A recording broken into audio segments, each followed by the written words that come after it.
Listening activity number 11. You will hear an interview between a reporter and an officer from the British Council. As you listen, fill in the gaps and answer the following questions. In recent years, more and more foreign students have been coming to the UK to study.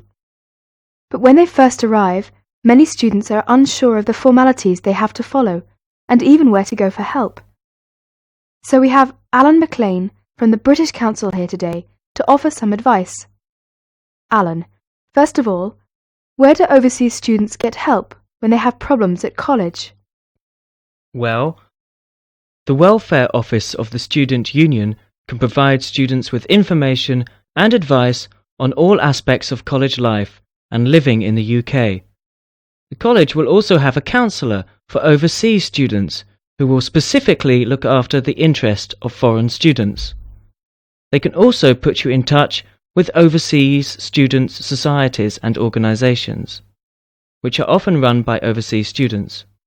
So, as you can see, there's quite an extensive support service for the students, and new arrivals shouldn't feel they have to tackle problems alone. Indeed. So what formalities should students coming from abroad complete upon first arriving? One important thing is to register with the police. The stamp, which will have been put in the student passport by the immigration officer, indicates whether or not they are required to register with the police. If you are from the European Community or the Commonwealth, or if you intend to stay in the United Kingdom for less than 6 months, you should not have to register with the police. So not all overseas students have to register with the police, but if you are not from an EEC or Commonwealth country, presumably you must register. That's right. If you are required to register with the police, you must do so within 7 days of arrival in Britain. You must also inform the police every time you change your address while you are in the United Kingdom. And what do you have to bring for registration? You'll need to take your passport, of course, and 2 passport-sized photographs of yourself.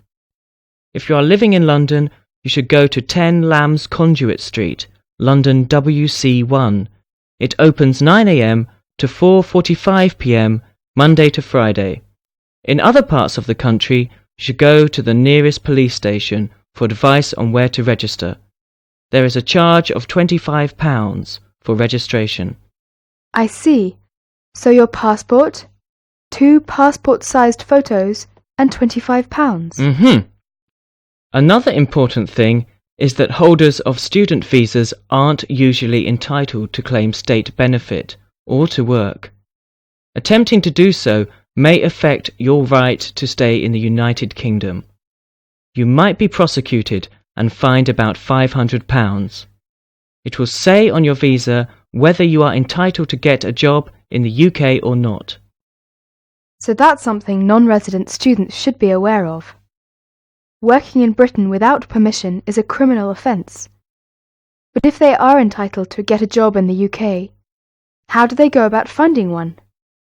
If you are allowed to work, you'll need to get forms OW1 and OW5. These can be picked up at any job centre, where work permits for overseas students can now be issued.